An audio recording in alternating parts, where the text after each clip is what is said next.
Les histoires du Ramadan, jour 16, persévérer. Aïcha est une petite fille enjouée et très curieuse. Elle a toujours aimé observer avec grande attention tout ce qui l'entoure. Elle vit dans une grande ville, ce qui lui permet de se rendre régulièrement dans des musées avec ses parents, ce qu'elle aime beaucoup, car ça lui permet de voir une multitude d'œuvres, d'époques et de styles tous très différents. Quelle opportunité! Elle a aussi une cousine plus âgée, Sarah, chez qui elle passe beaucoup de temps et qu'elle admire beaucoup. Lorsqu'elle est chez elle, la seule chose qu'elle préfère faire est regarder sa cousine dessiner. Ça l'a fascinée. Elle aime voir les feuilles blanches s'habiller progressivement de formes et de couleurs. Au fur et à mesure du temps, Aïcha devint à son tour motivée à apprendre le dessin. Mais elle s'est vite rendue compte que ce n'était pas une mince affaire. Il y avait tant à apprendre et tant de techniques à maîtriser. Elle débuta en griffonnant beaucoup de choses différentes, soit en recopiant des images qu'elle trouve dans ses livres, soit en dessinant ce qu'elle observe des paysages autour de chez elle. Aïcha a un atout, son sens de l'observation, qui lui permet d'analyser avec finesse ce qu'elle voit et de le reproduire fidèlement sur sa feuille. Elle apprend d'ailleurs le soin d'analyser avec attention les œuvres qu'elle émet dans les musées qu'elle visite, la composition de l'image, le choix des couleurs, la minutie des détails. Sa progression était lente mais certaine, mais malheureusement, Aïcha ne s'en rend pas encore bien compte. Pourquoi faut-il que ça soit si long?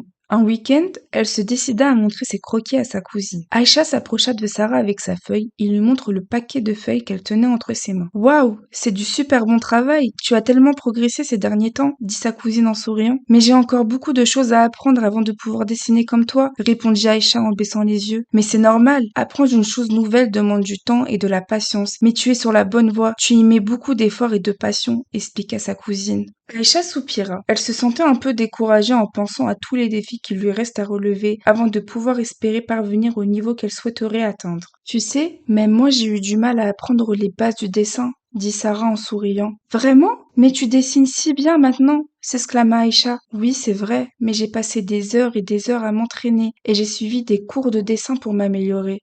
Par les paroles de sa cousine, Aïcha se rendit compte qu'elle devait être patiente et persévérante si elle voulait devenir une bonne dessinatrice. Elle passe de plus en plus de temps à dessiner et à expérimenter différentes techniques. Sa cousine l'encourage toujours, lui donnant des conseils et des astuces pour améliorer ses dessins.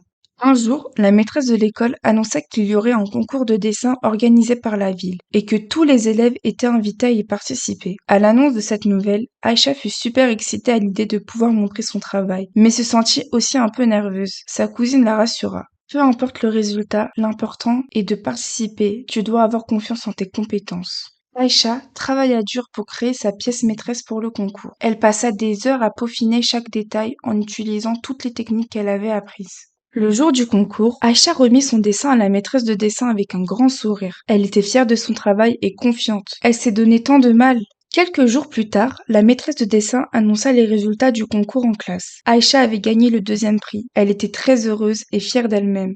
Certes, ce n'est pas la première place, mais qu'importe. Les efforts qu'elle a fournis lui ont enseigné bien plus de choses. Tu as travaillé dur et tu as persévéré. Tu as mérité cette récompense, dit Sarah avec un grand sourire. Aïcha se sentait heureuse et reconnaissante envers sa cousine pour tout son soutien et ses encouragements. Elle sait maintenant que si elle travaille dur et qu'elle persévère, elle peut accomplir de très grandes choses et elle ne compte pas s'arrêter là.